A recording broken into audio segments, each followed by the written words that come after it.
Welcome to the SEC on ESPN. We're at Williams-Brice Stadium for South Carolina's annual Garnet and Black spring game.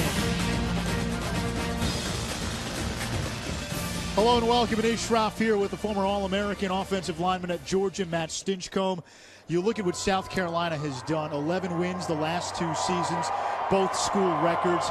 Steve Spurrier, in his 7 years in Columbia, basically has done everything except get to a BCS bowl game and win the SEC. Both of those goals very much in play this season and going forward for this program. Yeah, and were it not for some daunting scheduling nuances, if you want to call it that, ones that Coach Spurrier pointed out where you're getting a tough draw out of the West Division, they very easily could have been representing the East Division as champions in the SEC championship game the past 2 years, having beaten the University of Georgia, who were the eventual division champions. They made it in 2010, but they have opportunity coming into this season. We've seen depth play a key role in their recent success, and today we're going to get to see some of those faces. I think a lot of these guys, they're going to maybe have to step up if they experience injuries at positions like they have the past 2 years and yet still enjoyed some success. They're going to have to get guys to step up, and it starts in the spring. Something you'll hear us say quite a bit. 9-1 the last 2 years without Marcus Lattimore, and South Carolina ended last season with 5 straight wins. They punctuated the 2012 season with a win in the Outback Bowl against Michigan. Ace Sanders is a guy they're going to have to replace. Lethal on special teams and as a wide receiver last year. Game changer in special teams, obviously. Great punt returner, and then one of the best players in college football, defensive end, Jadeveon Clowney. They'll have his services back again this year. Yeah, we won't see Clowney today. He's got a slight concussion and also a stiff neck, so he won't be playing in the spring game. And in that fourth quarter against Michigan, South Carolina with 2 quarterbacks making plays. First Connor Shaw and then Dylan Thompson to Bruce Ellington for the game winner. That's a luxury Steve Spurrier has again this season. Shaw's injured for the spring. He should be healthy in June. We're going to see Dylan Thompson later today. The South Carolina spring game comes your way next.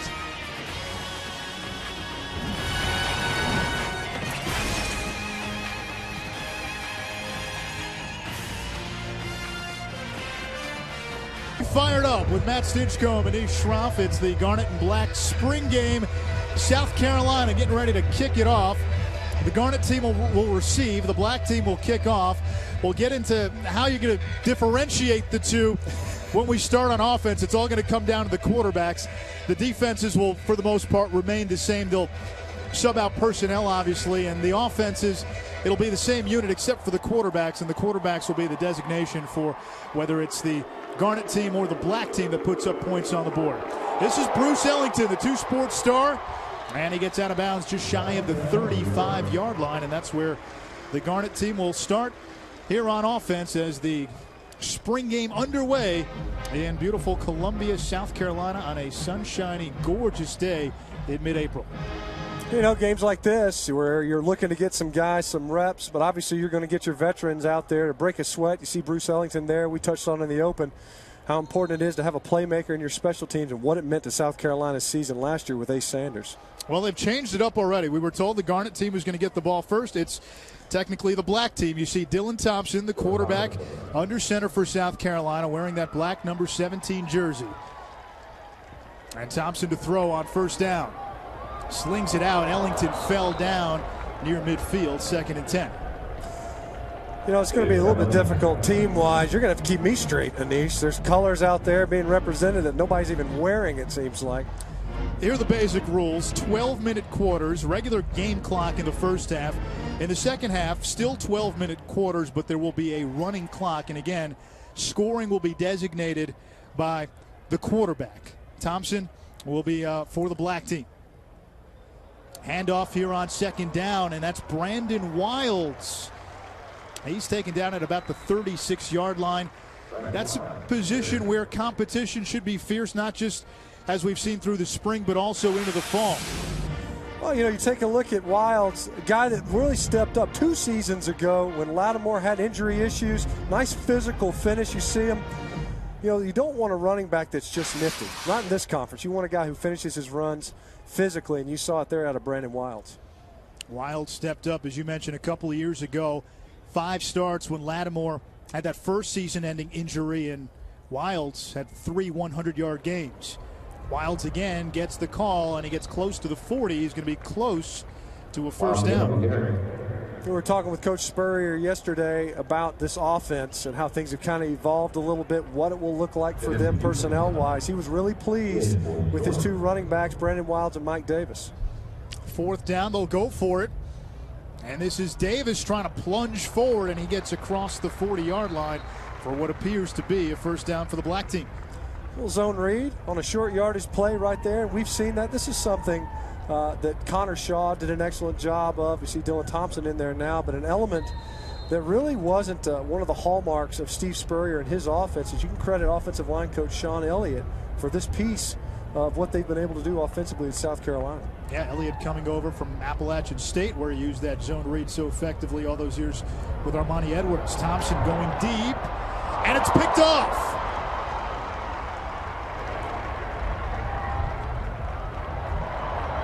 And a nice run back that time by Chaz Elder.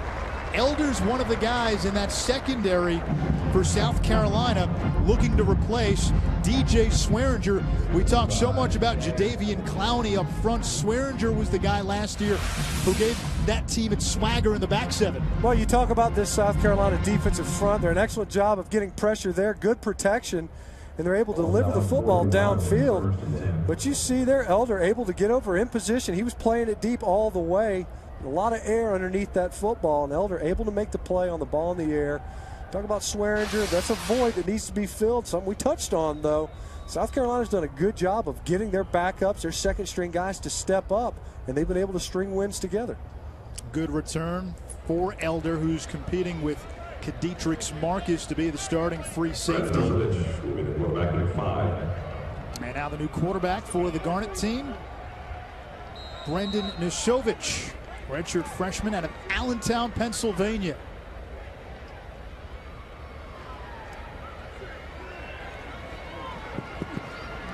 On first down, that's out to Jordan Diaz, and he's met shy of the 40-yard line.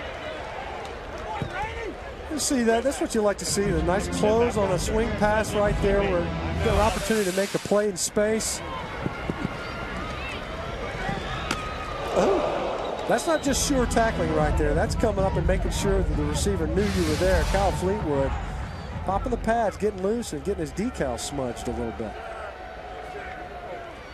On second and short, this time it's on the ground and out to about the 36-yard line goes Kendrick Sally, a redshirt freshman.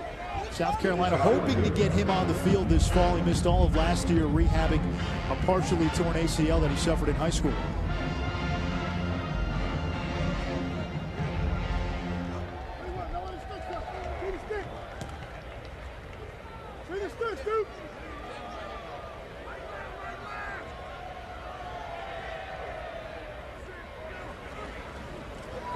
Nisovich on 3rd and 6, and that's incomplete in the direction of Demir Bird, and now a late flag on the back end of the play. You see flag there, Nisovich. It seemed like there was a little bit of confusion. Obviously, we see this a lot now in college football.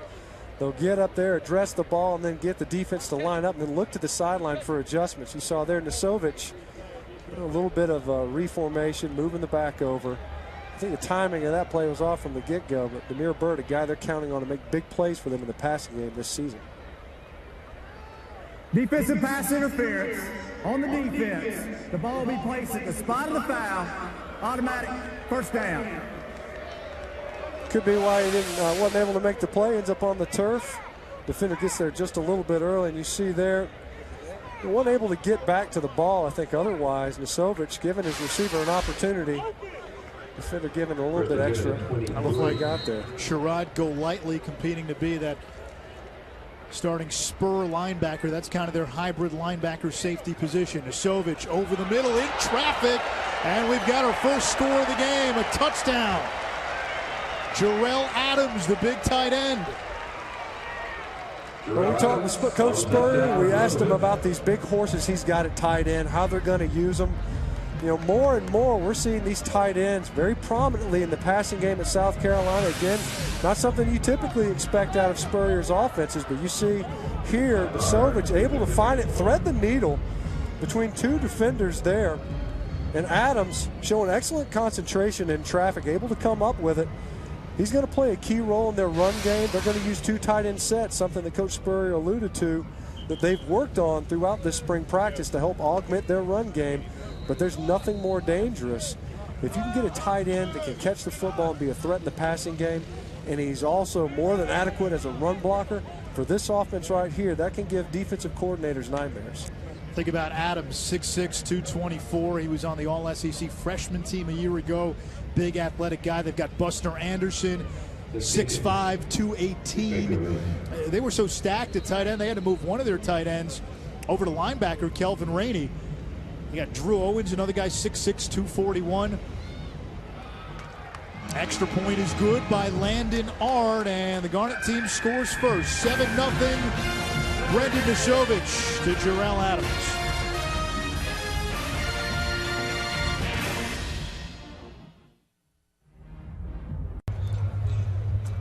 The Garnet team leads the black team 7-0, 8:45 to go here in the first quarter. The South Carolina spring game with Matt Stinchcomb and Anish Shroff not playing today. Jadeveon Clowney, maybe the best defensive player in the nation.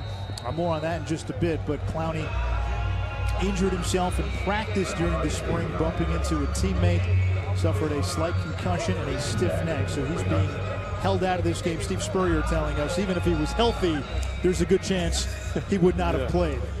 I'd like to have seen that concussion test. What was Benjamin Franklin's middle name or something? Who's on the $7 bill? That's right. Yeah, whatever it is to get this kid off the field. I'm pretty sure they know what Jadeveon Clowney can do at the defensive end position. Rest of the nation, I think, took notice. They should have even 2 years ago when he first started playing here at South Carolina. It wasn't as if he didn't even really know, I think, how he fit into the defense, what his assignments were, and yet still a game-changing type of a talent. Let me ask you this. He's got preseason Heisman buzz. Can you think of a defensive player going into a season with the kind of Heisman buzz that Clowney has? And I'm not going to put the Honey Badger in that category because he never got on the field last year. Right, yeah. I mean, you look at it, and I think this is a unique situation coming into this year. The notoriety that he gained, that's ball there, right outside. Excellent placement. You look at Clowney, though, one of the things we're talking about in the passing game, quarterbacks have had a good bit of time. It may largely be because number 7's on the sidelines nursing a concussion, I think is what we're calling it. Big sign there. Shaq Rowland with the reception. And that's what they're looking for out of Rowland. Coach Spurrier said he had one scrimmage where he dropped everything. Otherwise, they feel like he can really start to come on, like his focus is there, which was something that he's lacked coming into the spring. Tops into the air again, slings it out, finds his running back that time, and that's Mike Davis across midfield down to about the 47, 48-yard line. It'll bring up second down. Go back to Clowney, you look at him, and one of those guys where I think is continuing in what's become somewhat of a tradition. You have to rewind all the way back to John Abraham, but excellent pass rushers here in South Carolina. Good, strong defensive fronts. Certainly come in handy with the way plays and games unfold in this conference. Two-back formation. Steve Spurrier said that's something we'll see more of this season. A strong run there again by Mike Davis. Davis and Brandon Wilds competing to be the feature back, although Steve Spurrier says both are good enough. Both should see a decent amount of carries this fall. We've seen some good blocking. This is a power play. You see pulling around, nice lead up on the linebacker, getting his tailback room enough to insert into the line of scrimmage. Mike Davis has got some explosiveness to him, but again, seeing some strong finishes to these runs. His nickname in high school, Mayhem, for the way that he would make contact and wouldn't shy away from it. Play action, Thompson over the middle, and that's completed to his tight end, Buster Anderson. Already we've seen the tight ends, a couple of formations that Coach Spurrier alluded to that they're going to spend some time. Play action fake. You see the tight end just released right up the seam, uncovered, and he's able to deliver the football. We talk about the weapon that a good pass receiving tight end can be and the headache he can create for a defensive coordinator. It's also a quarterback's best friend. Wilds now into the game in the backfield. Thompson out of the shotgun. Wilds gets the call, running right side, inside the 10, and down to about the 6-yard line.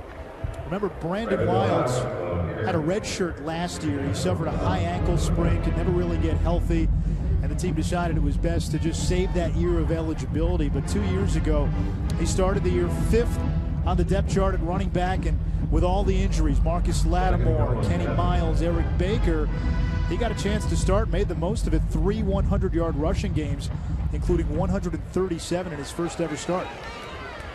Thompson to the air, and it's deflected. That was in the direction of Jarrell Adams, looking for his second touchdown of the game.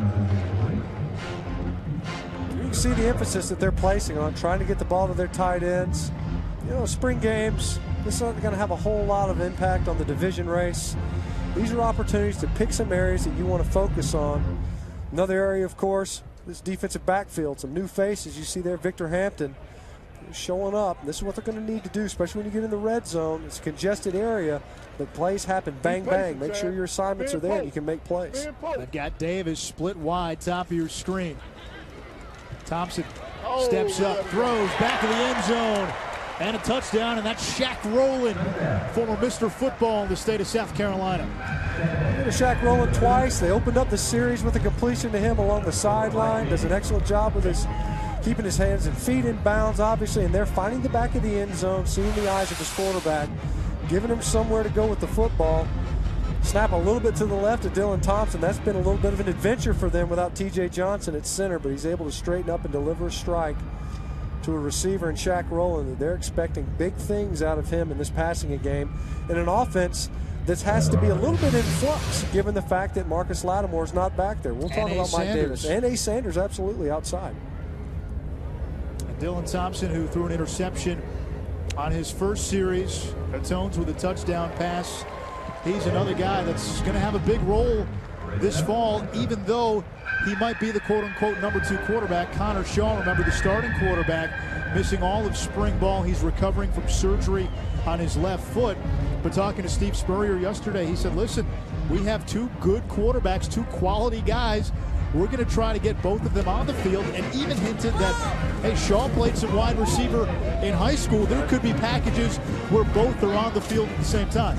Hey, there's a seed to plant in the D chords that he's going to be facing coming up this season. Hey, you know, maybe I stick 2 quarterbacks in the game at the same time. And that's not, you know what, I don't think it's that far beyond the pale. Certainly, if anybody can manage a 2-quarterback system, it's Coach Spurrier. We've seen him do it play in, play out, where he's rotating quarterbacks. I don't even know what the qualifications were, the filter was it down and distance, but he's had games where he's rotating quarterbacks in by downs, not by series, and enjoyed success. I mean, versus FSU, 97 or 98, he takes Noah Brandeis and Doug Johnson, and he's rotating those guys in. It's a turnstile at quarterback, and they win the football game. That's back when FSU had one of the best defenses in the country.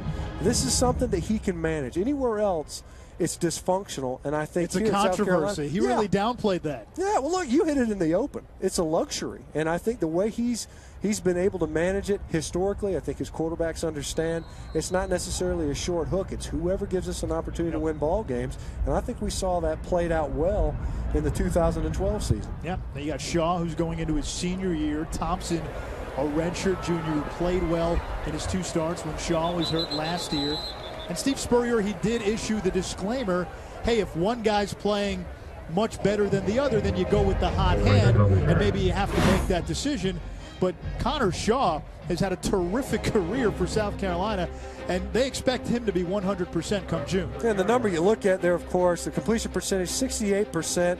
They did allow him to throw the football. It's not like he's just some singularly running quarterback. 17 touchdowns, 7 picks. You could probably point to the LSU game where he had 2 interceptions. Really, one was at the end of the game, but the other led to a go-ahead field goal. Other than that, you look at the balance of their season and the decision-making that they got from Connor Shaw.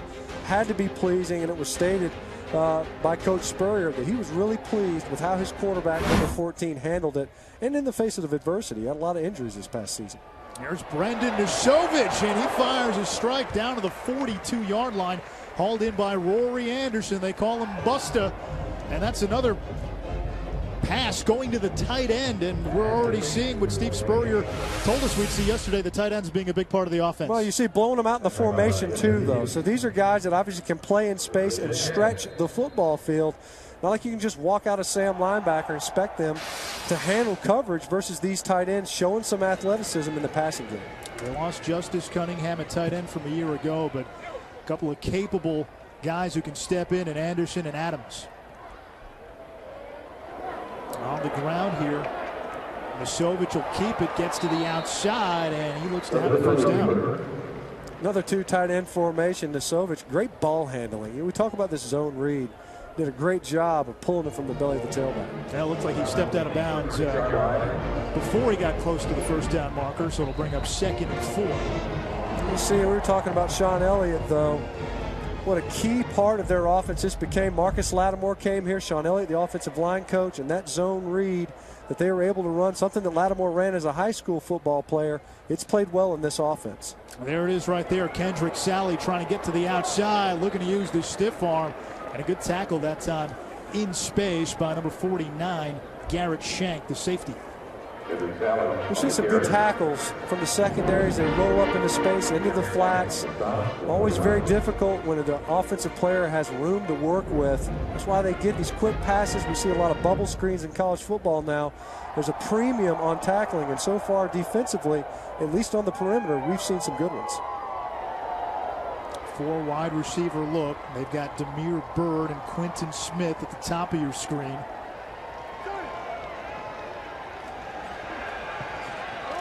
Nisovich, good release. And that's to Drew Owens, another tight end, 6'6", 241, out of Charlotte, North Carolina. We talk about the secondary, but also linebackers. A lot of new faces we're going to see at the linebacking position there. Kelvin Rainey in coverage, number 5. Wasn't able to maintain, stay close and tight. You see him there at the end of it. He's kind of clapping his hands, recognizing that he can't allow that much space when receivers get released. Have to absolutely stick close, make it a tighter window that the quarterback has to fit it into. On the ground, and not much there on 1st and 10. You mentioned the linebackers. South Carolina losing its top 5 from that unit a year ago. Big competition there at the spur position. Sherrod Golightly and Jordan Diggs battling it out. At middle linebacker, Kawan Lewis, TJ Holloman trying to fight it out. And then Cedric Cooper, who was listed as first on the depth chart to be that weak side linebacker. He's out for the spring, recovering from knee surgery. So you mentioned Rainey, who we saw. He'll compete for some reps there along with Marquise Roberts, a redshirt sophomore. Nisovich to the end zone, too high. The intended target was Bird.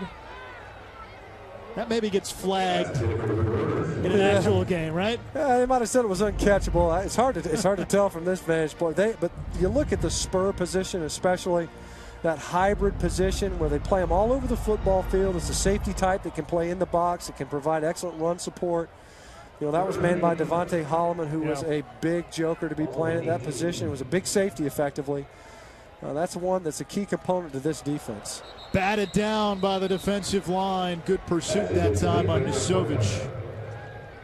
Number 93 making the play, Dion Green. I think they were trying to set up a screen here. It looked like it's been pretty good protection all game so far. I don't know if we were trying to set up a tunnel screen. You see there coming into your screen at the top, receiver breaking inside from his slot position. But you do a good job. If you can't get to the quarterback, you got to get your hands up. And Dion Green, another guy that they're counting on to step up this season. You need a good inside interior presence to complement what you can bring off the edge with the likes of a Jadeveon Clowney or a Chaz Sutton. Nick St. Germain on to attempt a 35-yard field goal. This is another area where South Carolina looking to replace a reliable player in Adam Yates, who moved on to the graduation. Germain's kick is up, and it splits the uprights. 3 more for the Garnet team. 10-7, they lead the black team. You look at the South Carolina team, 11 wins a year ago, ending strong. They won their final 5 games, doing a lot of it without Marcus Lattimore, and then to culminate the season, the regular season finale against rival Clemson. How about 4 straight wins over the Tigers? The reverb of that can be felt throughout the Carolinas. Absolutely, it can. Reestablishing, I think, or at least establishing, maybe initially even, dominance in this state. You talk about 4 straight seasons over Clemson. This spawned more than just a little bit of a verbal rivalry amongst those 2 head coaches. Well, yeah, we've seen Dabo and Steve Spurrier go at it, but also on the recruiting front, think about it, South Carolina has gotten 4 Mr. Footballs from South Carolina in a row going back to last year. I mean, you had Shaq Rowland a year ago. Before him, Jadeveon Clowney. Before him, Marcus Lattimore. Before him, Stephon Gilmore. All those guys, not just good players, very good players. You're talking all-conference, all-American types. And Alshon Jeffries, sprinkled in there that weren't Mr. Football that everyone wanted as well, but stayed home. And it's guys like that can flip the prospects of a program. And I think Coach Spurrier, if you could point to anything, maybe they need to build out facilities, maybe there need to be renewed emphasis in certain areas, but ultimately, you got to have the horses to win the ball games, and there's talent in this state. So you point to that Clemson rivalry. If you've got 4 straight victories and you're able to do it without your best tailback and an injury at your quote-unquote starting quarterback in Connor Shaw, then that says something. South Carolina more than believes in their prospects, I think, with each game that they face. I got a big return here on special teams from Carlton Hurd.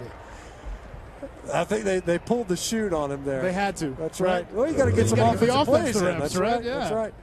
This is semi-live special teams play we're seeing here today. I was going to ask you about that because, we've seen so much of the injuries on the special teams that happen, and they can be devastating at times. Is that sort of, let's have a little restraint here on kickoffs and punt returns? Yeah, here in South Carolina, this is their last quote-unquote spring practice. We get to sit here and watch it and talk about it, but after this, the goal is to get something out of it, of course, but you also want to be healthy. You got to be healthy coming into summer camp.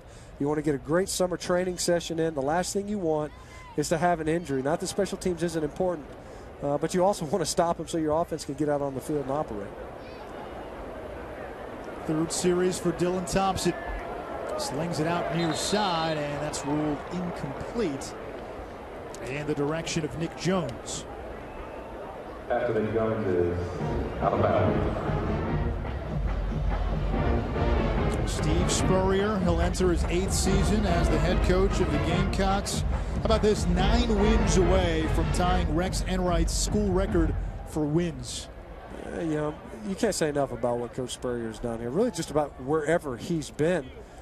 He's changed the prospects of this entire program. Really how it's perceived nationally. We're talking about a team that's finishing in the top 10 now. It's got the attention of college football at large. Off of play action, Thompson delivers a strike, and that's Nick Jones hauling it in inside the 35-yard line. You can see what there is to like in Dylan Thompson. After the East Carolina game this past season, obviously Connor Shaw banged up. There was questions, out of the pistol here, play action. The way Dylan Thompson, another quick release, pretty release with the ball coming out of his hands, puts it right on Nick Jones and fitting it in there, space in the secondary. But you see that and you wonder, a lot of people were saying, are we going to see a change at quarterback? Is this the guy that Coach Spurrier wants? Because it seems as if his skill set fits what we've seen in Spurrier offenses before. There's Thompson again going through his progression and finding Owens, who's down to about the 25-yard line, a gain of 9. Matt, how does Dylan Thompson's skill set compare, contrast with that of Connor Shaw's? Well, you look at it. Obviously, Connor Shaw, coming into the season, there were questions, how much are you going to run Connor Shaw? He was their 2nd leading rusher in yards and attempts this past season. So it wasn't like they were going to protect him. And Coach Spurrier said that. The guy runs the ball well, we're going to run it. Dylan Thompson, though, clearly an excellent passer. And they complement each other well. You get runs like this one. Mike Davis waltzes into the end zone. Offensive front has done a good job in this ballgame. Really, regardless of who's been out there, they're all kind of more offensive defense in this ballgame than it is teams. But there have been moments where we've seen some nice holes opened up by the boys up front. Good protection in there. Mike Davis able to finish off the run. But he gets into the line of scrimmage clean. Another excellence, a power play. A.J. Can pulling around. That's 2 nice pulls that he's done a good job of leading his running back up into the hole. You're able to run the ball physically like that out of a power formation. That opens up things in the play-action passing game. That's a frightening proposition if you're facing a Steve Spurrier-led offense with talents like a Dylan Thompson, who's an excellent passer, but Connor Shaw, who's no slouch. We've already talked about it with his completion percentage as well. That's the hallmark of not just a good team, but a good program. Having depth, having multiple guys at a position, next man up, and you know, they were 2 years in a row, South Carolina, able to sustain the loss of a guy like Marcus Lattimore. You know, and it helps to have. That's right. Helps to have guys to do that. That's exactly right. Brandon Wilds. You get Mr. South Carolina, but you got to get a couple of guys that can step in when Mr. South Carolina goes down. Mike Davis does a good job of trusting his blockers. We've seen this a couple of times today already. But when they get into the second level, Brandon Wilds, Mike Davis, they're making the defense pay for it, breaking tackles and running away from would-be tacklers, this time resulting in a touchdown. All that does is open up the playbook. If you're able to do both, and this is in any conference, it doesn't matter if you're in the Big 12 where everybody thinks, oh, we're just going to sling it all the time. If you can run the football, then it opens up the opportunity in the passing game. All that does is make Dylan Thompson's job or Connor Shaw's job that much easier. And if anybody can complement and plug and play with these two quarterbacks, sure, it'd be this team with this head coach. We've already seen some strong runs from both Davis and Wilds. Short kick this time, and they blow the whistle dead as Victor Hampton wanted to take it to the house. Nice finish. Yeah, was that on purpose? I don't think so, but he might sell it like it was. Oh, yeah. It's the Rod Tidwell moment. Rod Tidwell. Let me enjoy this. Yeah, this is a spring game. The crowd loves it. That's why we're in polo shirts, right? That's right. Yeah, you know, he better get it in while he can. This is a penalty when they start keeping score here. There's slick turf out there, man. Check your 7 studs. Maybe spatted those shoes up a little too much. Either way, I don't think we're going to find out who the next Ace Sanders is in the return game here tonight. But you can see some talent, though, obviously, that they've lost coming into this season. Devontae Holloman, we talked about him earlier. Marcus Lattimore, of course. You know, you touched on it statistically, one of the most prolific rushers in program history. All right, little flea flicker here. Nasovic going to take a shot deep, and it's broken up. Good play there in the secondary. Now, I think we're going to win. It's one of these whistle sacks. Obviously, you don't want your quarterback going to the ground. You see there Nasovic, you know, he's wearing the same jersey as everybody else, but the refs know. We don't want our quarterbacks, we don't want anybody on their legs. We don't want them going down. Flea flicker there, though. A little razzle-dazzle. Nobody bites on it. Protection broke down. You know, those plays take a while to develop, and that's why you don't see them a whole lot. But not a lot of bite in the secondary either. Good job defensively. I guess you credit Mason Harris, number 34, with the sack, a redshirt sophomore, primarily a special teams player a year ago. He gets a proximity sack on that one, I think. Was that a quarter sack? Yeah, if you're scoring at home, we'll give him a quarter sack. Good job coming back to the ball, though, breaking on it as it arrives. Nice timing. Defensively, we've seen this a couple of times today. You know, there's a lot of questions, I think, coming into this year. You know, guys like Jesse Dukes and others, they're going to have to spill in. You know, we talk about the Swearingers of this world at his safety position. Obviously, Holloman, kind of the hybrid and the spur. Yeah. But, you know, you got to do a good job, obviously, crunch time. And they got new names to replace out there in the perimeter. Nasovic steps up under pressure, and that's going to be another sack. So good job by this defensive line. That's Gerald Dixon Jr. He and his half-brother both on that South Carolina defensive line. Gerald Dixon Jr. and Gerald Dixon. Dixon Jr. is the older half. You see that 318 pounds of problems for somebody. And, you know, so far this game, you know, we just got done bragging on the offensive front, but, you know, we look at it, we talk about Jadeveon Clowney, we mentioned the Eric Norwoods of this world, the John Abrahams, but Travian Robertson's, the big defensive tackles, Melvin Ingram, who's able to move inside. Byron Jericho, who was there last year, big run clogger. That's right. Nose tackle. Then you got to occupy blockers, and that's partly what they're doing, and you also want them to pay attention to protection as well. Here's the punt fielded by Demir Bird, and not much of an effort here to get to him. He's trying to stay loose. Yeah, more practice there, a little practice there for the punter, Tyler Hull. But, you know, punt returns, that was a big strength for South Carolina a year ago with Ace Sanders. Absolutely. He was second in the nation in punt return yards per game, next to the kid from Texas A&M.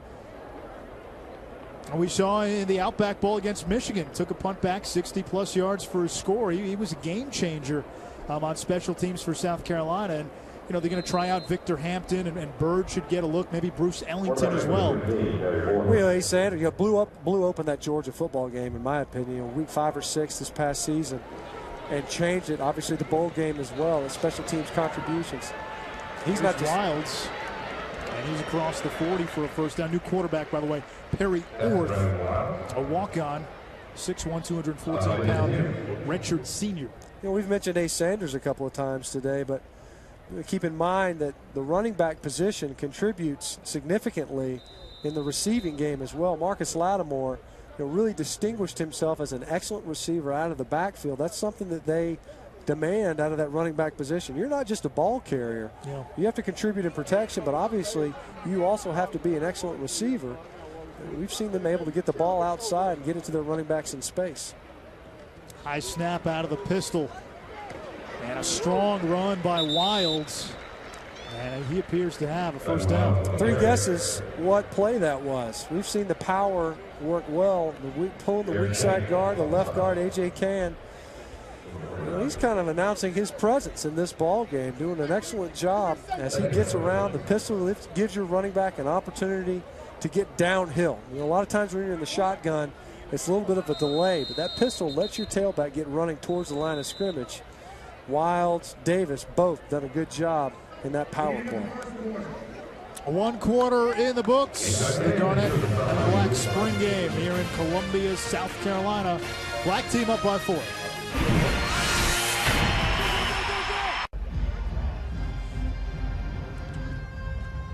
Start of the second quarter here in Columbia, South Carolina. Garnet and Black, the spring game for the South Carolina Gamecocks. USC coming off back-to-back 11-win seasons. It's the best 2-, 3-, and 4-year stretch in school history, which this team is looking to build off of. That tells you in a snapshot what Steve Spurrier has done in building this program up. There's consistency. You know, we've seen other programs kind of strobe and fade. You know, South Carolina, you know, frankly, was not one of the powers in this conference, not even a power in the East Division. And certainly when Steve Spurrier got here, he had his work cut out for him. Lou Holtz had some success, but it lacked that consistency. And this is what Coach Spurrier has brought to this program, is not only excellence, and they've inched their way towards that, but it's annually being a part of the conversation, not only in the division race, but now nationally. This team is a top 10 type of a football team. And as you mentioned earlier, it's just a BCS bowl game away from really announcing its presence.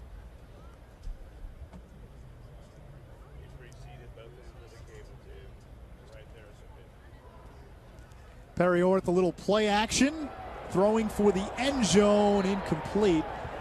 No flag. The intended receiver that time was Shaq Rowland.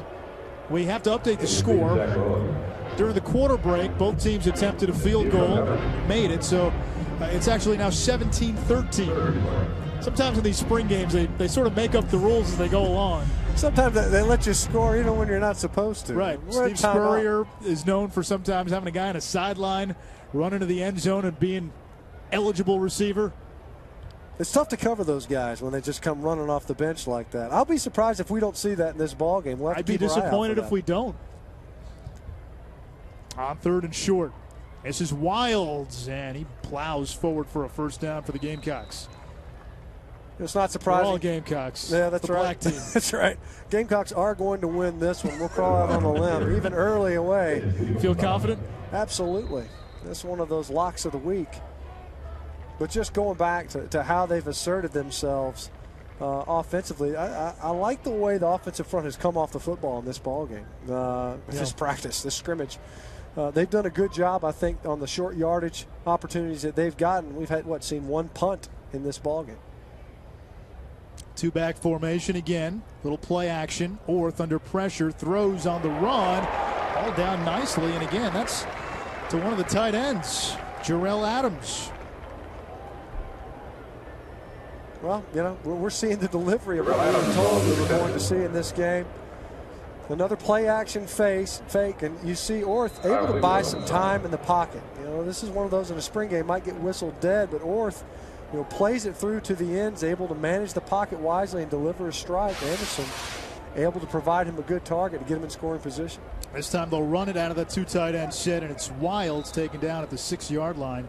2nd and goal coming up.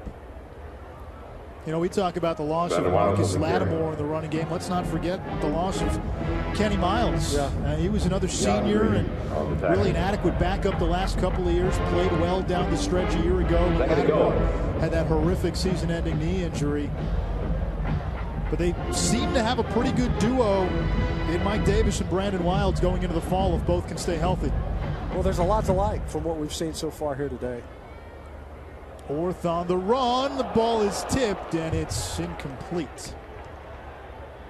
TJ Holloman got his mitts on it.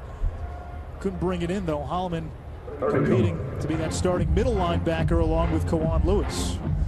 You know, this is something that Coach Spurrier was hoping that he could see from his linebackers is, you know, maybe a couple of interceptions, especially from the guys playing in the middle. Are they going to be able to read it, especially off a play fake? Are they going to be able to drop into coverage and there?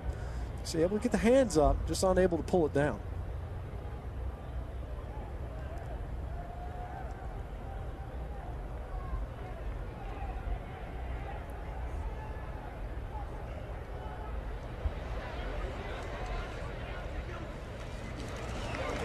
Orth rolling left, and there's a flag on the play as he threw one in the direction of KJ Brent. I think that Brandon Wilds, the intended receiver.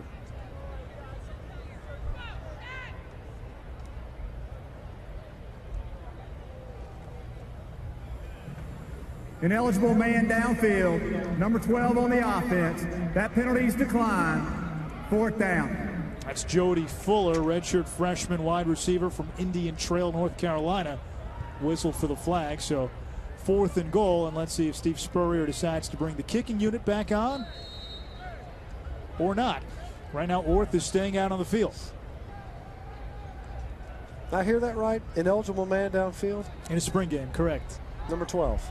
The same spring game where Steve Spurrier in the past has sent somebody from the sidelines onto the field. Not very often that you hear that where a receiver with an eligible number is considered an ineligible receiver downfield. Wilds in motion, split wide right. Orth going through his progressions. And it's incomplete. Threw it over the head of his fullback, Connor McLaurin, so a turnover on downs. But there is a penalty marker at the 8-yard line.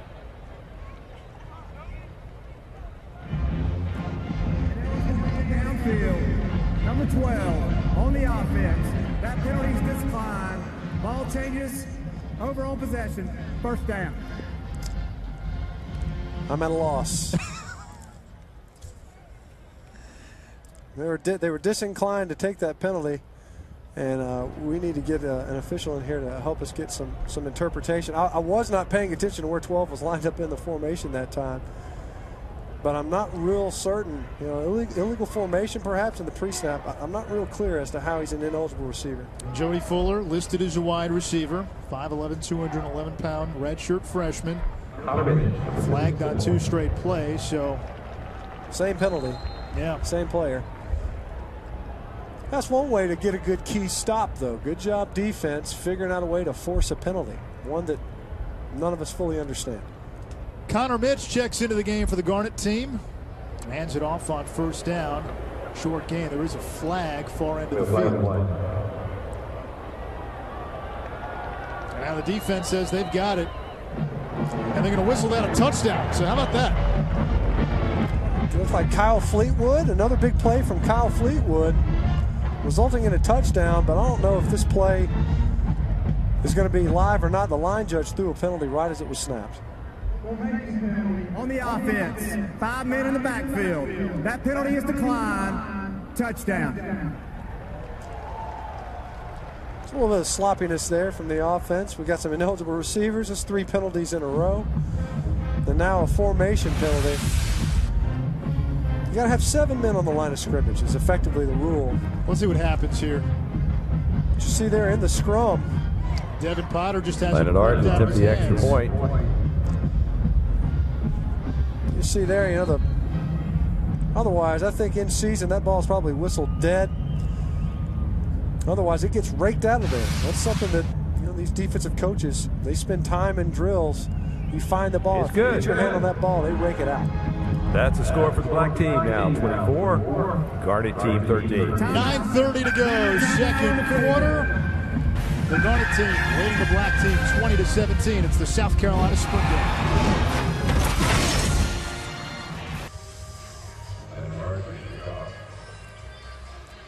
24-13, the black team leading the Garnet team. South Carolina's spring game with Matt Stinchcomb and Ish Schroff. Still here in the first half. You look at what South Carolina's done over the last couple of years. They've put themselves in position where they've contended for an SEC crown. They haven't won it. We talked earlier about their schedule maybe getting in the way, but this year their schedule really sets up for them. They miss Alabama, they miss LSU, and they miss Texas A&M out of the SEC West.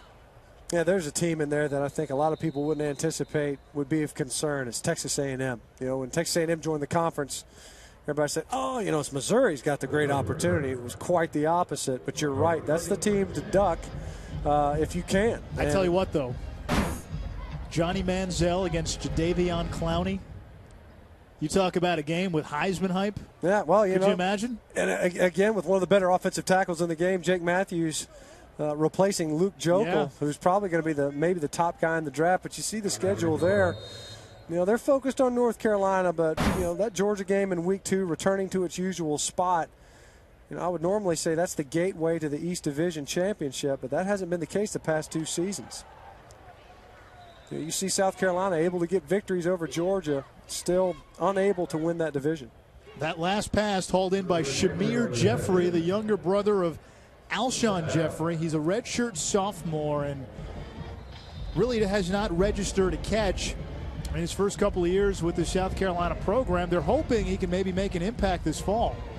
Well, there's certainly going to be opportunity. I mean, you look at it in some of the new faces. We talk about Shaq Rowland. He only caught 5 balls this past year. Now, albeit he's young and new in his career.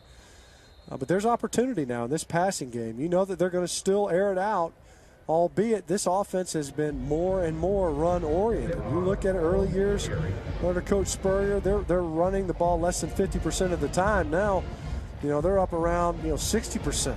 2 years ago, they're rushing the football over 60% of the time, and rightfully so, with a talent like Marcus Lattimore. But you also insert the fact, with that zone read and running capability at the quarterback position, you're going to get more rush attempts. Connor Mitch goes to the air, and that is ruled incomplete, intended for Jeffrey. Let's talk about Mitch, a 4-star recruit enrolled early out of Raleigh, North Carolina. Considered one of Steve Spurrier's best quarterback recruits since he came to South Carolina. Here's a guy who chose the Gamecocks over the likes of LSU and Alabama, getting some reps this spring as he could maybe be the quarterback of the future. You think about it, Connor Shaw is a senior, and Dylan Thompson's a 4th-year junior. Yeah, he's got a chance. I mean, listen, if you're playing for Steve Spurrier, you've got an opportunity. If you've got eligibility and you're playing quarterback position, eventually you might get on the football field. We've seen it in his years here. You can rewind even when Brandon Mitchell's the quarterback, Chris Smelly, Tommy Beecher. It's not as if anyone's ever cemented. There was a year going into the season where Tommy Beecher was the guy. He was going to be the guy, and I think he lasted a half versus NC State in the season opener, and then he moved to permanent residence in the Bermuda Triangle. I don't know where he is now. We never heard from him again the rest of the year. I'll give you one a couple of years ago. Remember, Connor Shaw went into the season as the starter, struggled in the first game against East Carolina. Stephen Garcia came in, was the starter, and then, of course, he had the incident where he got dismissed from the team and the keys were handed back to Connor Shaw. But, we've seen Steve Spurrier change his mind to that position in the past. That's never been a surprise. And it seems, and it's not necessarily a difference. It's actually kind of what it's always worked out, is that he'll change his mind in the course of a series, it seems as if. And some of it, maybe all of it, is strategic. But regardless, I think quarterback recruits, they come in and they understand that they're going to be playing for a guy who played the position at the highest possible level you could at the collegiate level, a Heisman Trophy winning quarterback, and one that has tutored quarterbacks at every one of his stops that have enjoyed a great deal of success, even dating back to the Duke days. He takes Duke to an '89 ACC championship. Yeah. And then really, when he gets to Florida, what he was able to do at Florida, the first SEC championship that Florida wins was under Steve Spurrier. They won one in '84. They vacated it. The one that counted was in '91. It's hard, I think. It's something we usually forget. Florida's been this power. It hasn't always been the case. They'd never won one before until Steve Spurrier came and was the head coach. And he did it passing the football. He did. When we spoke to him yesterday, it was telling. We asked him about Connor Shaw and Dylan Thompson and how he expected to use the two as Orth completes that pass over the middle to KJ Brent. And Spurrier kind of said, hey, we got two quarterbacks. Both can do a lot. Shaw with his feet and his arm. Thompson's got a really good arm. And mentioned to us, hey, it'd be kind of nice to go back to the days where we can throw the ball up and down the field a little bit. That's right. Yeah, I mean, the good old days. And that's why, when Thompson threw the ball so well, and you can see there the numbers, on the Mount Rushmore of head coaches, maybe in college football at large, but certainly in the SEC, Paul Bear Bryant's probably already etched in there. And then when you look at it, a very close second. In Alabama, people would lose their minds, but Steve Spurrier, what he's been able to do at 3 different stops, 2 of them in the SEC, 1 in the ACC, it's unfounded. It's really unprecedented. Well, I'm curious now, who's on your SEC Mount Rushmore of coaches? You got the Bear. You got to put Nick Saban on there. Yeah, I guess you 4 do titles. For sure. Yeah. You're going to put Spurrier on there, right? That's 3. Who's your 4th?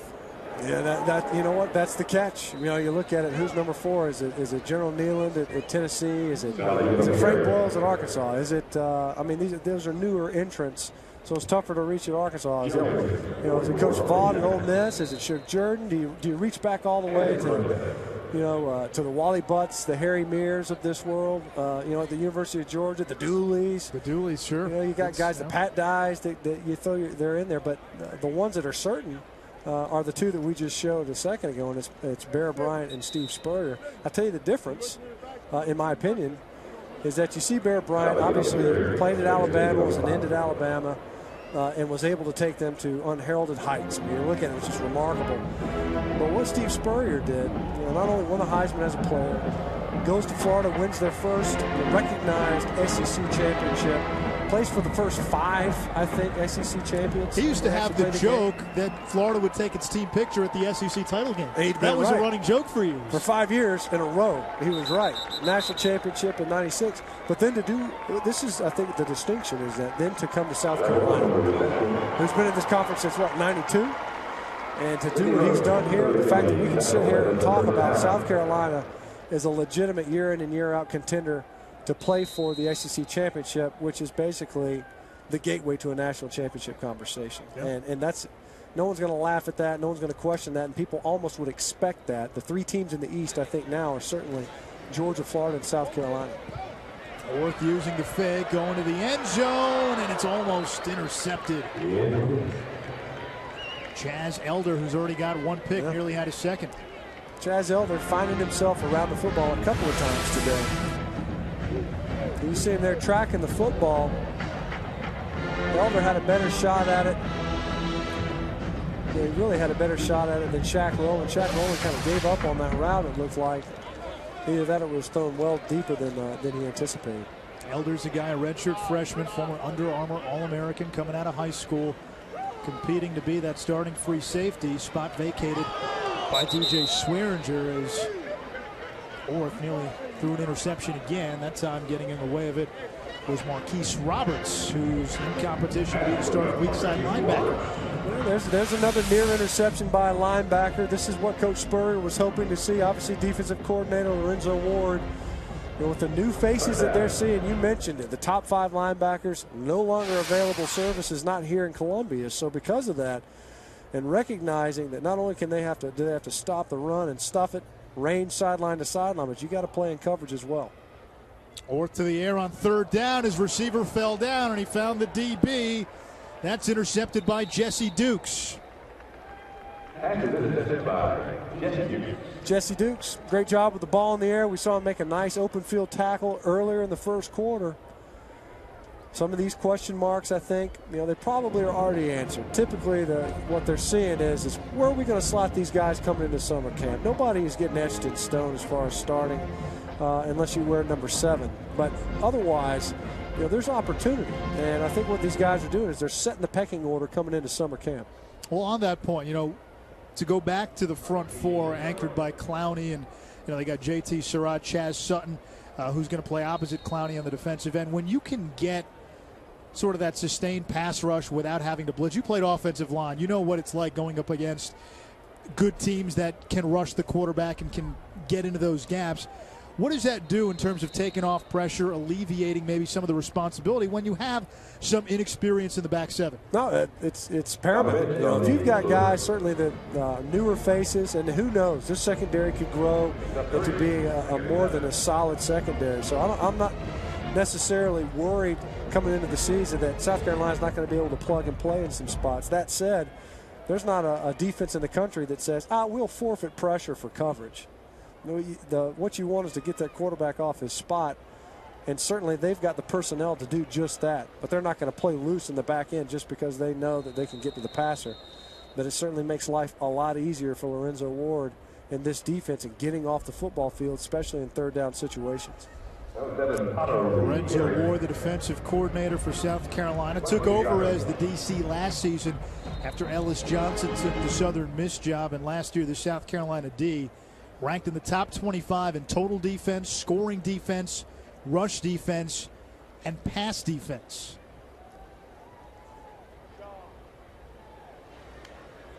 Once again, Devin Potter out of bounds as he gets across the 35-yard line. It'll bring up 2nd and 5. That's what's impressive when you look at defensive statistics. Sometimes you'll see teams and be like, they've got excellent pass defense numbers. You think, wow, that's very impressive. They must have a strong secondary. Well, it's because their rush defense is terrible and nobody has to pass the football on. And that hasn't been the case. You see South Carolina. That may have been the case, I think, in the middle years, the earlier portion of the Spurrier era. But now it's consistency, I think, across the board as a defensive unit. Not only the back end and their pass coverage, pressure packages up front with the defensive and front seven, but being able to stop the run, which ultimately in this conference is what you got to be able to do. Follow the carry and Derek Kane on the stop. Couple 49. Kelvin Rainey, 5 and white. They're slow to get up on that previous play. He had to come off the field. Connor Mitch getting the play from the sideline, as we mentioned. Very highly touted recruit, 4-star guy according to ESPN. 12 men on the field, 5-yard penalty, still 3rd down. So back him up 5 yards. 3rd and 4 becomes 3rd and 9.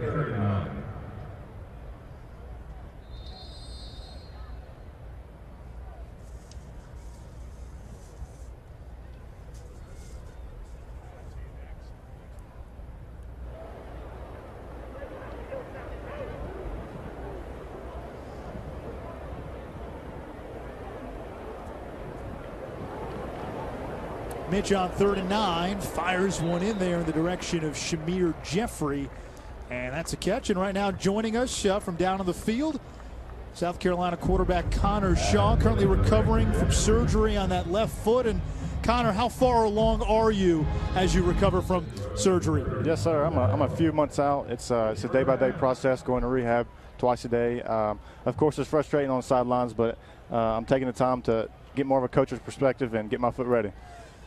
Connor, tell us about what you've seen at the quarterback spot, some of your teammates. Big completion here.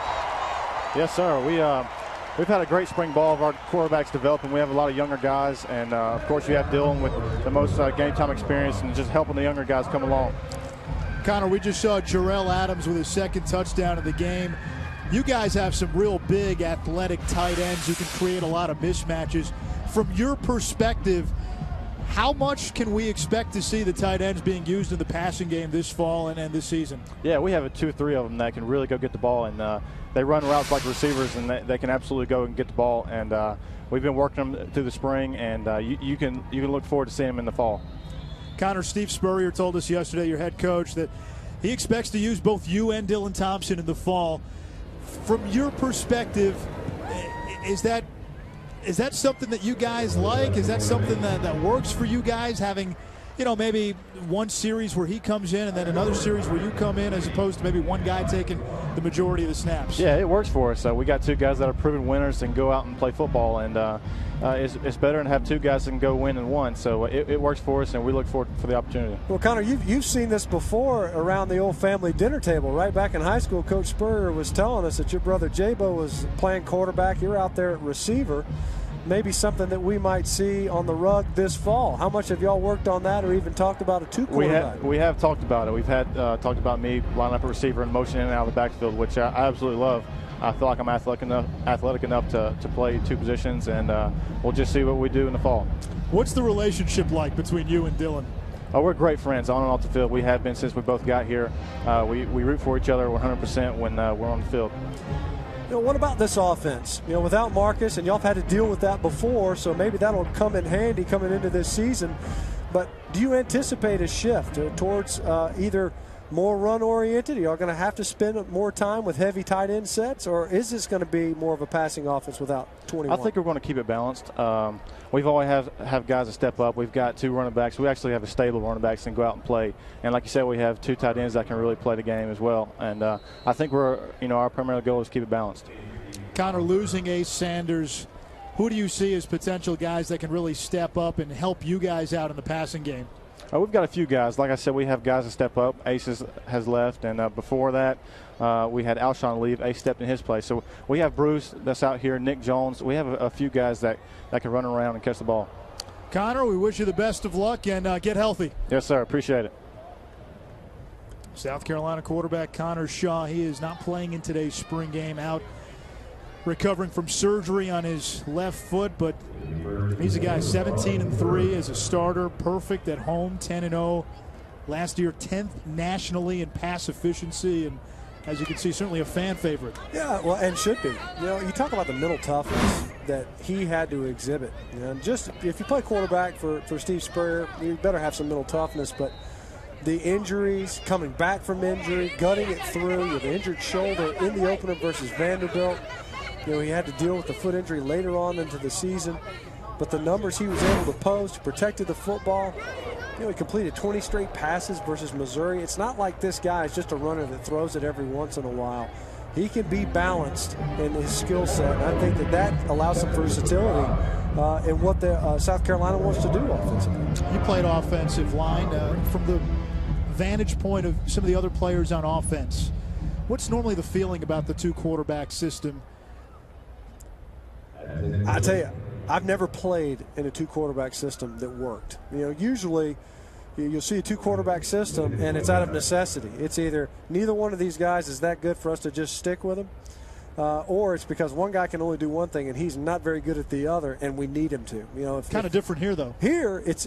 I think the way you put it in the open was perfect. It's a luxury, and I think a lot of that can be because of that deft touch that Coach Spurrier has, but also I think the personalities that I think were just demonstrated. Connor Shaw just said it.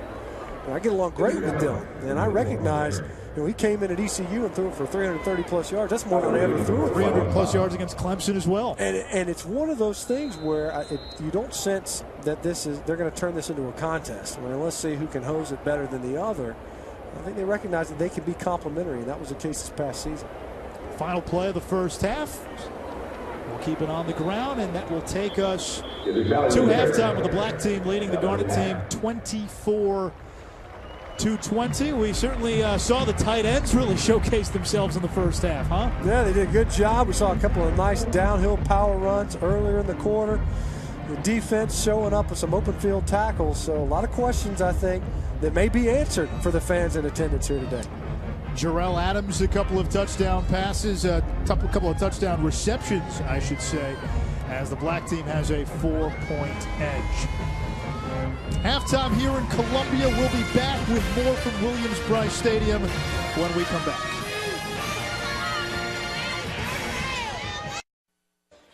Welcome back to Williams-Brice Stadium. Halftime for South Carolina's Garnet and Black spring game.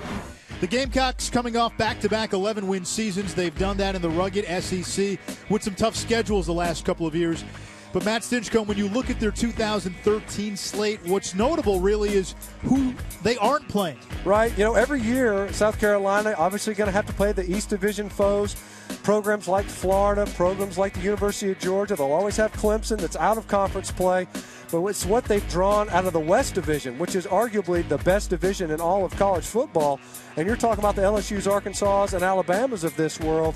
That's a tough draw. And you look at the University of Georgia, the team that South Carolina has beaten the past 2 seasons and still not been able to make it to the Georgia Dome as the East Division champion. And so a lot of that has been attributable to the way the schedule is laid out. But you look at the teams here, the West Division draw, much more winnable. Arkansas obviously transitioning.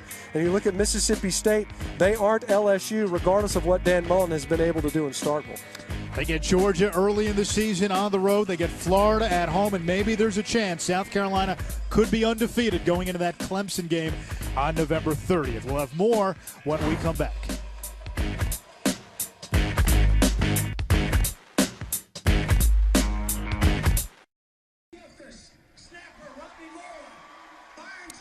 Halftime here for the Garnet and Black spring football game at South Carolina. Right now we take you down to the field. Steve Spurrier, the master of ceremonies. They're the winningest group in school history, 38 wins the last 4 years. They've set the school regular season record back-to-back years with 11 wins, won 25 home games in 4 years, another school record. This past year, finished number 7 in the nation, highest ranking ever. Arguably, maybe the best team to ever play here.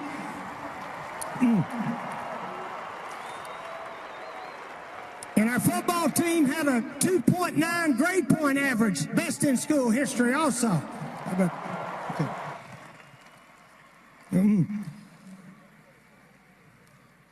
I know a lot of you Gamecocks from years back.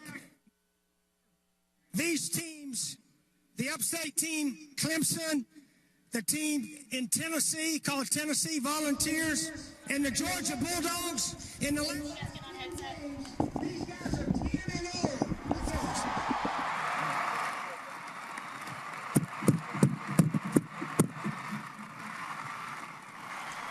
Thank you.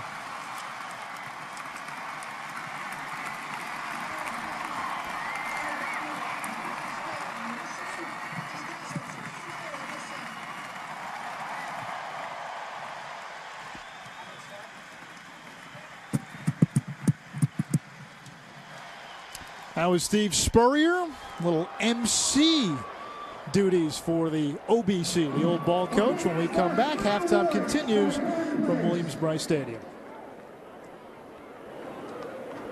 What?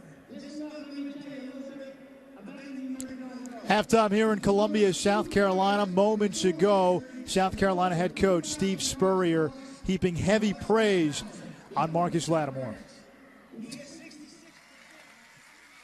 And the best football player to ever wear a Gamecock uniform, Marcus Lattimore.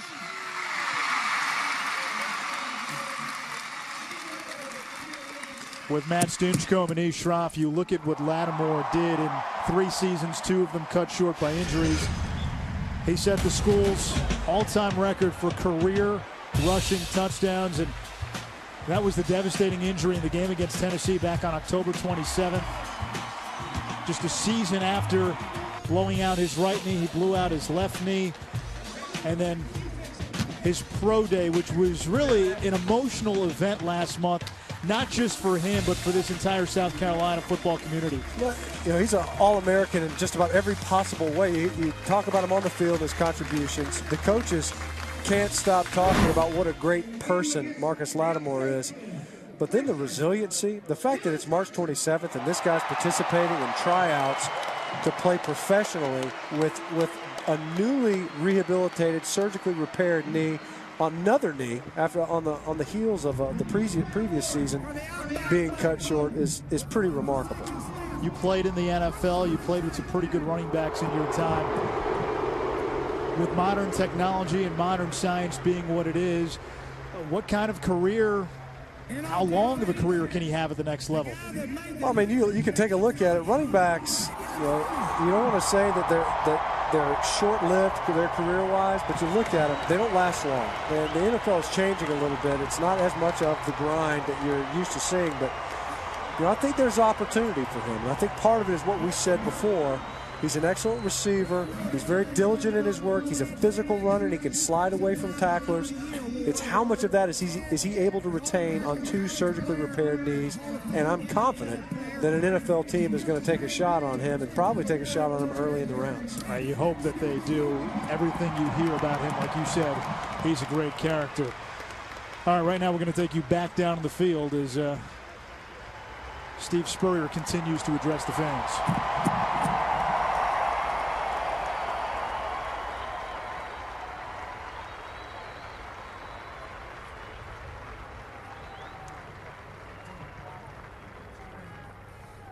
Thank you.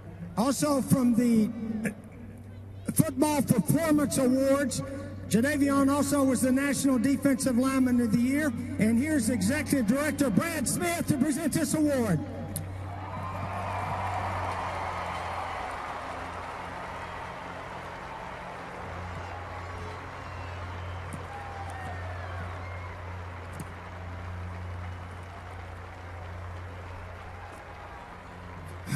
Other winners from South Carolina of this same award, Melvin Ingram and Marcus Lattimore.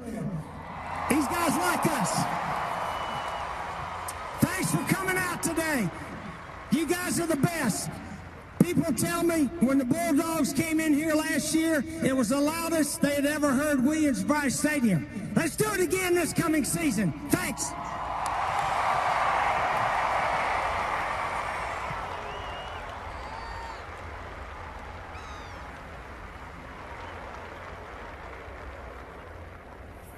Spurrier addressing the media, and moments ago you saw Jadeveon Clowney getting the Hendricks Award from Ted Hendricks. That goes to the best defensive end in college football. Clowney won the award as a true sophomore a year ago. Final thoughts in the first half when we come back.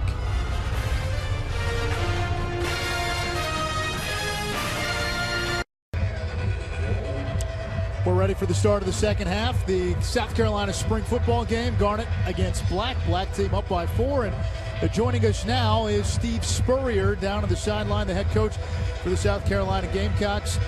Coach, you guys are coming off the 2 best seasons in school history, back-to-back 11-win seasons. What's now the next step for this Gamecock team? Well, obviously, we've never won an SEC here, so that's hopefully can happen before my coaching days are over. But, you know, these guys have really done well. What they've achieved in the last several years is the most in school history.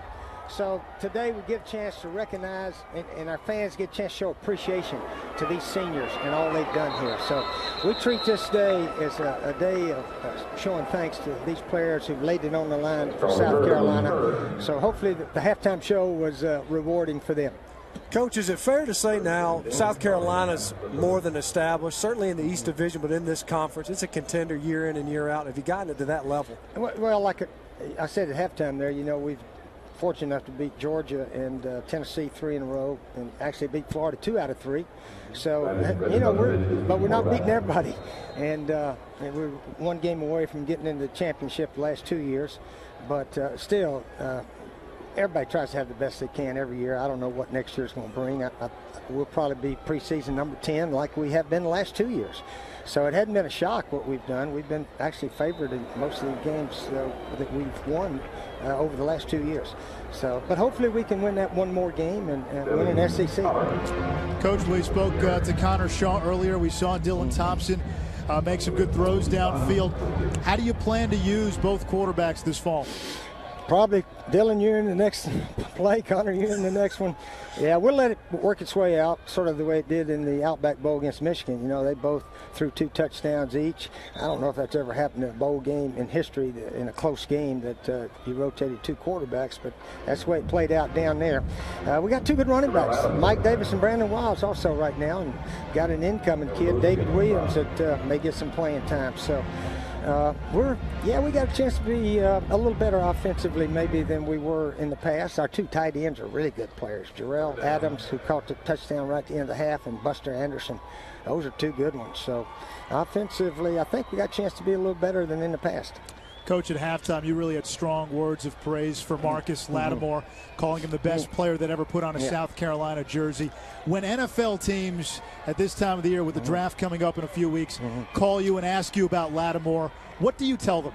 Well, everybody says the same thing about Marcus, so they don't have to call me. We signed Marcus 3 years ago, and we've won 9, 11, and 11 in the last 3 years. And even though he got hurt sort of latter part of each of the last 2 seasons, his influence on the other guys. I mean, his work ethic in the weight room, summer conditioning, he's always the first guy there.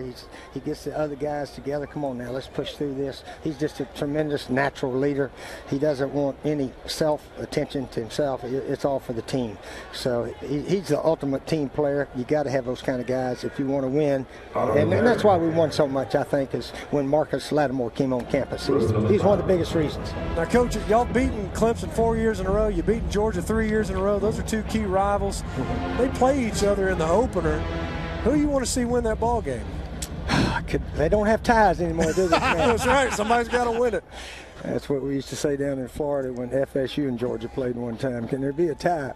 I've sort of quit pulling for anybody. I just let it play. You got enough to worrying about your own team. So we'll worry about our opener against North Carolina, which is on that Thursday right before that game. All right, Coach, we appreciate you taking a few minutes. Glad you guys could come watch us today. Appreciate it. Thanks, Coach. South Carolina head coach Steve Spurrier. And, that is quite the dilemma, right? Clemson or Georgia? Who do you root for? Clemson's your rival. You play Georgia the following week, so do you really want to play them in their house week 2 coming off a loss? Yeah, he hit it. I figured he'd say, I hope it's a 0-0 tie. But it's, this team here, this South Carolina program, they're sandwiched in some degree between the Clemson program, the Georgia program. And for a lot of time, nobody was paying attention. Not a lot of fanfare, not a lot of attention to what South Carolina was doing on the football field. That's not the case anymore. And you can point to that recent record, I think, to where what Coach Spurrier's done, 4 in a row versus Clemson, 3 in a row versus Georgia. And you get the Stephon Gilmores, the Marcus Lattimores, the Shaq Rowlands of this world. And to go back to what he said about Marcus Lattimore and his impact on this program, you think about it, when Lattimore signed with South Carolina, that was a big deal. He was considering Auburn. There was talk that him and Michael Dyer at the time could have been a package deal to go to Auburn, and Dyer ended up being a big part of that BCS championship team, but then that was basically it. He was kicked off the team the following season, couldn't cut it at Arkansas State. And Lattimore, sometimes there's a symbolism there. Him picking South Carolina, almost validating the program. Hey, the #1 running back recruit in America is staying in-house, not going to Auburn, staying at South Carolina. Isn't that a sense of validation? Absolutely it is. I mean, you think about it, when you've got other options to go somewhere, if you choose a certain school, well, then obviously that's an endorsement, just by means of saying, I'm going to commit the next 4 years, my 4 years of eligibility. But to say that that's maybe the most meaningful thing to this program that's happened, as you see there, Threadman, nice ball there, fitted into traffic. The coach talking about a single player and kind of setting the tone for the prospects of this program, and I think that's a fair assessment. But beyond just his skills on the field, are what he brings as a person. You heard him mention that. It's about his teammates and pushing his teammates, and that's been borne out in their win-loss record. When you've got a talent like that, and you see the respect that was paid to him, sometimes guys shy away from it. Some guys are jealous to hear, oh, this is the greatest player to ever play these colors. We're sitting here in a stadium that's on George Rogers, a road named after George Rogers, a Heisman Trophy winning tailback here at South Carolina. I don't think anyone would quibble or take exception to what Coach Spurrier just said. Marcus Lattimore is the greatest player to ever play at South Carolina. It will be interesting to see whether or not they'll say that after this season about a defensive end. Yeah, in Jadeveon Clowney. There's a touchdown pass. Jeff Homad, tight end out of Hilton Head, South Carolina, junior. Nice throw there from Brendan Nosovich. If you play tight end, you're going to catch some passes. Play action, and you see him there. It's a similar pass that we saw earlier where Shaq Rowland caught a pass in the back of the end zone. You see him finding these tight ends. Coach Spurrier spent a good bit of time with us there. I think it's clear that whatever evaluation and assessments that they've made throughout this spring have likely already been done, but it's still good to get backups, guys that you might need to contribute, opportunities in a competitive environment, in front of the crowd a little bit, get the feel of what a game might look like for some of these younger players. It's been one of the strengths of the team the last couple of years. Next man up. Lattimore goes down. They've got Kenny Miles or Brandon Wilds 2 years ago. Stephen Garcia gone. Connor Shaw steps up. It's not a team with a window anymore. It's a program.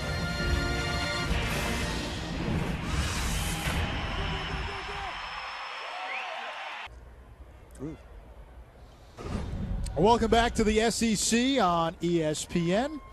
It's the South Carolina football spring game. Garnet against Black. 30-27 your score if you're scoring at home, or as the old Keith Olbermann line went, or alone. 3-point game, 5:06 to go. Actually 4:05 to go now here in this third quarter. Running clock, second half. 12-minute quarters is the way it's set up. Steve Spurrier, his goal is to get through this game and stay healthy. It's a good goal for any spring game, especially when you know that you don't have any practices afterwards. There's really nothing to push through or towards. You survived it, hopefully unscathed. We already documented Jadeveon Clowney has some form of injury that kept him from performing out here today. It's not like there's any question marks about what he can do on a fall Saturday. But ultimately, you want to have some competition. You want to have an opportunity to be with your fans, and I think that's what South Carolina has largely done here today. Yeah, if you're just joining us and the news, if you didn't hear it this week, Clowney missing this game. He's got a slight concussion and a stiff neck. Defensive coordinator Lorenzo Ward said, "Our fans should not be concerned." What happened? Clowney in practice collided with defensive tackle JT Surratt, also not playing today. And Clowney suffered a little stinger on the neck and a slight concussion, so precautionary measures keeping him out today. Steve Spurrier told us if this was an actual game, if it was Georgia or Tennessee or North Carolina in the season opener, make no mistake, Clowney would be on the field. But he also told us, in the interest of keeping his best player healthy, there's a good chance Clowney would not have played in this game had he been 100%. Nice catch downfield by David Wilkins. 6'1", 179-pound senior, getting some reps here in the second half. Yeah, we did mention Clowney, some of these other new faces that we're seeing here in the second half, and there's the Stork, Ted Hendricks, great defensive end from his NFL years, Oakland Raiders.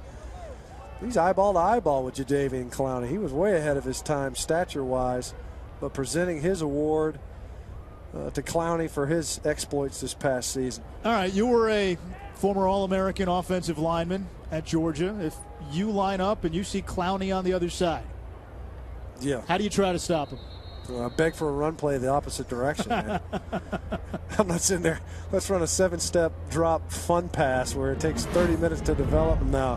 When you look at a guy like this, these type of statistics, now you see the awards and all that, but ultimately what it comes down to is when he puts his hand in the dirt on third down, whether it's short yardage or otherwise. We've seen him. He's a physical presence in the run game as well. That clip versus Michigan, I think, proves it.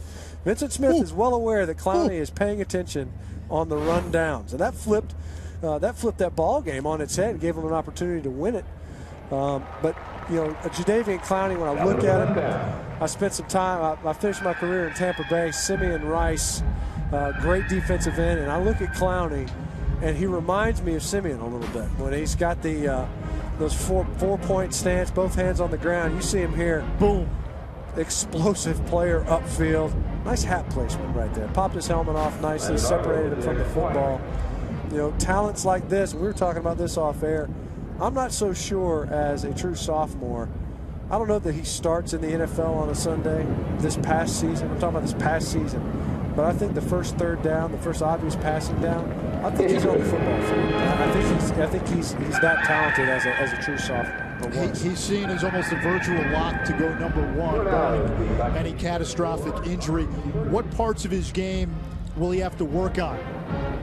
You look at it, there's always something to work on. Nobody's perfect. You look at some of these guys, some of them are speed rushers, some are power rushers, some guys are slippery enough to where it's hard to even get your hands on them. I think, if it's fair to look at this guy, it's as if you took those 3 attributes, stuck them in a blender, and whatever comes out, that smoothie looks a lot like this guy right here. If you could build a defensive end with a skill set, I think it looks like Jadeveon Clowney. And I don't think that's the first time we've seen it, but he's certainly a unique talent. And I think in this time, he is the most outstanding football player, certainly at the defensive end position, possibly as a defender, maybe as just a college football player in general. When you watch him, the fact that he does pay attention on rundowns, a lot of guys that are great pass rushers, they're just waiting for a 3rd down opportunity to get a sack. I don't necessarily see that. As a true freshman, it was talked about he didn't necessarily know how he fit into the defense, some of the defensive schemes, kind of freelancing, and it worked. Lawrence Taylor style. Lawrence Taylor, you're supposed to be in coverage right here, but you sacked the quarterback. It's a good job. I think we saw a little bit of that from Clowney as a freshman. This past season, he got more reps, which is even more frightening for opposing coordinators. But you look at that, the fact that he got it. He always had the skill, I think, but the fact that he understood what he was supposed to do and how he fit in the defense, and he saw the numbers that he was able to put up just shy of Jarvis Jones, sacked him, and tackles for loss. As a defensive player, what chance do you give him of taking home the Heisman? Well, part of it, the only time we've seen it was Charles Woodson. And Charles Woodson was on an undefeated Rose Bowl national championship winning Michigan football team. That's a lot of asterisks that you could put aside, a lot of superlatives. So part of it is just national attention and prominence. He was on an undefeated team in a major conference, ends up winning the national championship, and he had punt return numbers. I don't think Jadeveon Clowney is going to play a whole lot of offense. And so I think that's going to be a real challenge unless it's a weak field offensively. Woodson had punt returns. He was able to get that. He's in the SEC. That comes with exposure. Yeah. But he's getting preseason hype as a defensive player. That doesn't happen often. No, it's true. Look, don't get me wrong. There's a chance. But to say that he's a favorite, I don't think you could say it. All right. Lloyd Christmas, you heard it here. So you're saying there's a chance.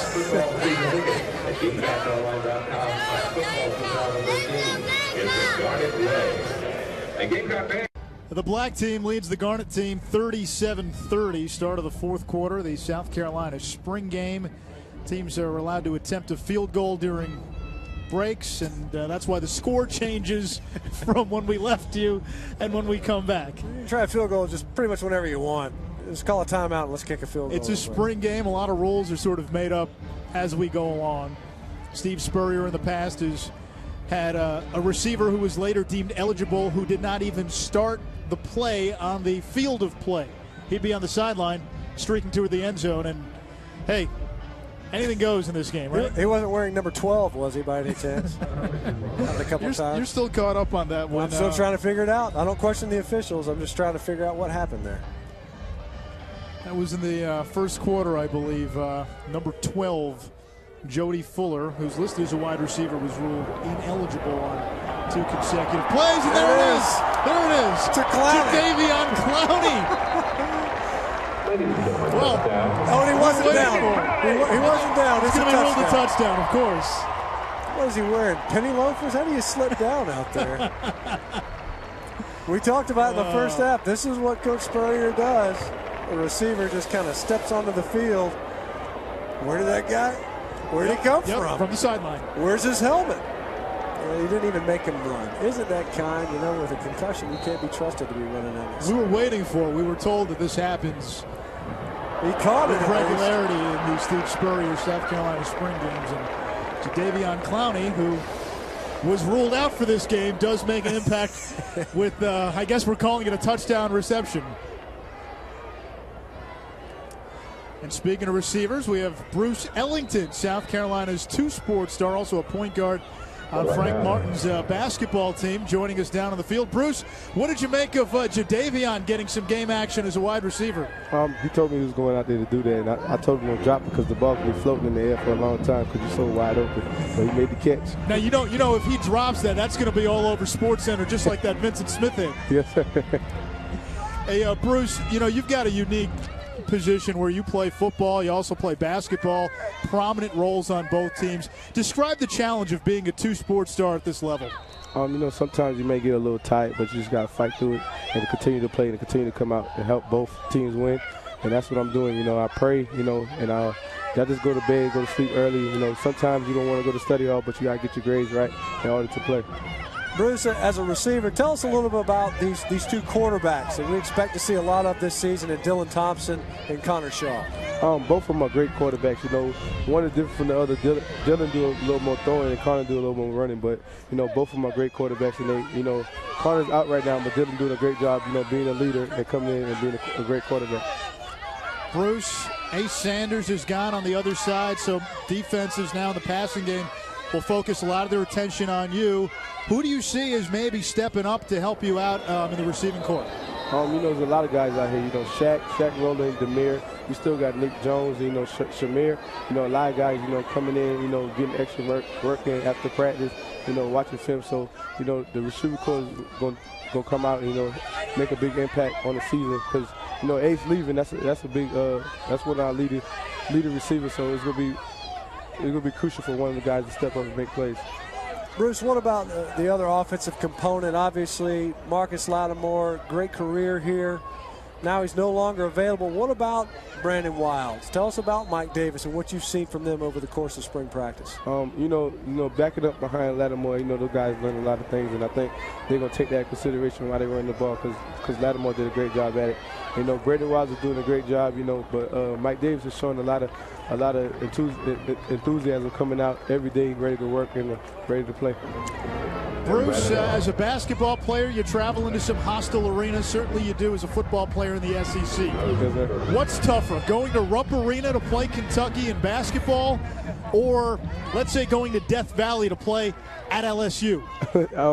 Both of them is real intense. You know, both of the crowds, you know, is after their team. They want their home team to win. So, but when I went to LSU, it was something I never experienced. You know, the crowd was so loud. It's like my eyes were vibrating. I couldn't see the signals. But, you know, we got to play. You know, even though we lost that game, we learned a lot for that game. All right, well, what about this one? Frank Martin and Steve Spurrier, compare their coaching styles. You know, I wouldn't compare them. They both different, you know, coaches. You know, one coach football, one coach basketball, you know, and they both great coaches.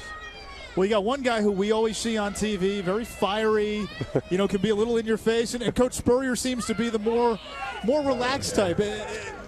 How does that affect you? It doesn't affect me at all because growing up I had those two coaches, you know, coming out of high school playing both sports, so it's still the same to me. All right, Bruce, we appreciate you taking a few minutes out of your day, and good luck this season, and good luck, of course, with the Hoops team next winter as well. Thank you, sir.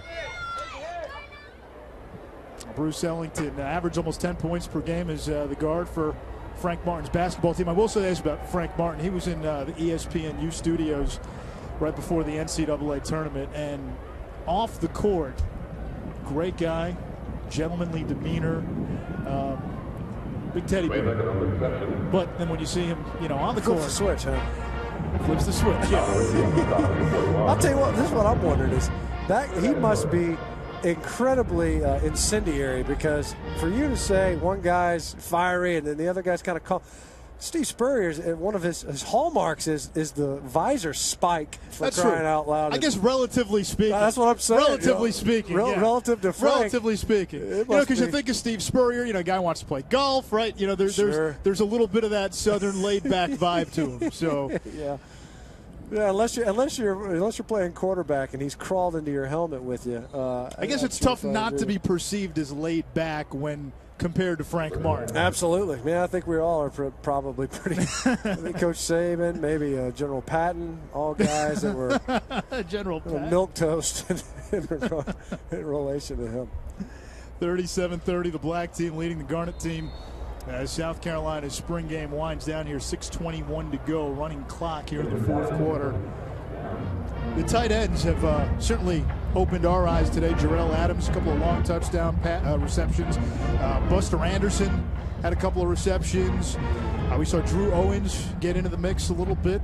Is that something that you expect to see a lot of in the fall, tight ends being a big part of the passing game? Yeah, I don't see why not. Now, you know, one of the seniors that was honored at halftime. This is, I think, the first procedure penalty we've seen all game long, which speaks well, I think, to the concentration of the players. Well, the first one that's been called. That's right. I haven't seen many false starts. Number 45. Oh, yeah, he was drawn off. 5-yard penalty still.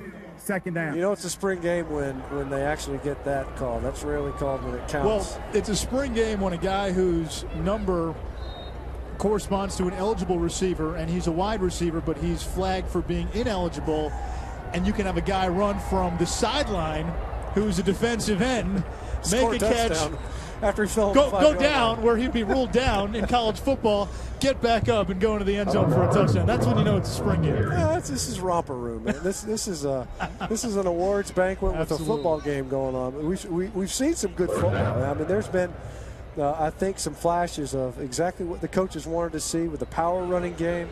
And some of the formations that Coach Spurrier said we would see more of, the two tight end sets. Not always just in short yardage situations. We've seen the I formation, obviously. Here we'll see the pistol with the offset. You know, they are varied, and I think a lot of it's unlocked by the tight end position, but clearly something that they can emphasize going into the 2013 slate. That's going to be pass interference down by the goal line. Matt, you've covered the SEC a lot the past few years. Where does South Carolina kind of rank in the hierarchy going into the 2013 season? No, I think they're uncatchable. They're right there in the East Division. I don't know how you could argue otherwise, frankly. I mean, I do genuinely think that at this point, given the ups and downs and the turnover, you put them ahead of Florida and Georgia. I would put that's tough. The curiosity is, and the good news is that with Georgia and South Carolina, you find out in week 2. You find out who was the better team in week 2. Now, the strange part is last year, of course, they played in week 5 or 6. The year before that, though, South Carolina beats Georgia. They've beaten them 3 years in a row, but they only have one division title to share for them. That's not going to be the case this year.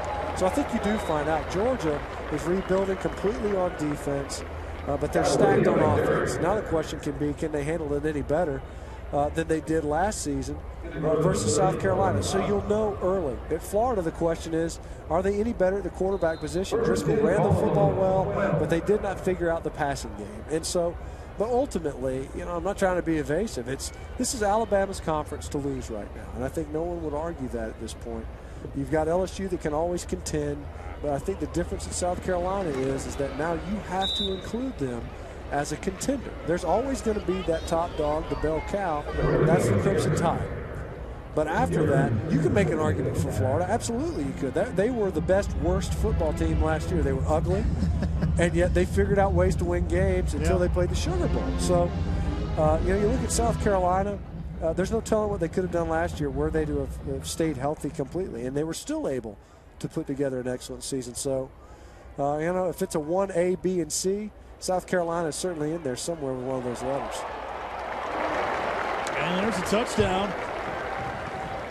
That's completed to number 82, Matthew Harvey, sophomore from Rock Hill, South Carolina. Clock continues to run as we come up on 2 minutes, 37 to 30, the score on the bottom of your screen. Now, and 6 more. Good job of positioning, too, right there. Left him just enough room where the quarterback could throw it. Sometimes you'll see receivers, they hug the sideline so tightly that there's really nowhere to go with the football outside, and there's danger on the inside. But, yeah, I tell you what, South Carolina, when you look at it, the way the schedule lays out, we've already talked about it, I think, at length, there's tremendous opportunity for them. And if they can get to the Georgia Dome, we all know it's a launching pad.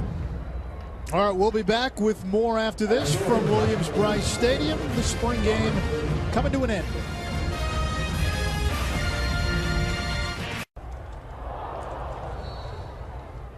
With Matt Stinchcomb and Eve Schroff back here at Williams-Brice Stadium as we're wrapping up the Garnet and Black spring game at the University of South Carolina. Just got to put the ribbon and wrapping paper on it. Here was the play that you just missed. Connor Mitch, nice looking throw. Just over the outstretched hands of Quentin Smith. Mitch again to the air, and what should be the final play of the game. It falls incomplete. Pass is incomplete. Time runs out. Hopefully no big injuries for Steve Spurrier. You get through this healthy. After a team gets through the spring, what's next? Well, now you get into your summer program. Obviously, you got to finish off the academic term, and then you want to get as many guys as you can in your off-season program. We talk about the off-season being after right after the season in the wintertime, but this is the one where you build up and get as big, strong, fast, and healthy as you can, because the healthiest you're going to be is that first day you practice in summer camp, and then it's a war of attrition all the way down to that first week in December when you're playing, hopefully, for the SEC championship game. You want to get them as high as they possibly can physically, because they got to have enough in the tank to make a run and a push. And certainly with Clemson waiting on South Carolina at the back end of their schedule, and it starts hot with Georgia in week 2, there's very little rest for them, regardless of what they've drawn from the SEC West. But they've got a real shot at winning the East Division this season. As we've said throughout the broadcast, all that's left for South Carolina to do is to win the SEC and get to a BCS bowl game. And as we've seen over the past several years, if you win the SEC, odds are good that you're not playing just in a BCS bowl game, but the BCS championship. It's a conference that has produced 7 consecutive BCS champions.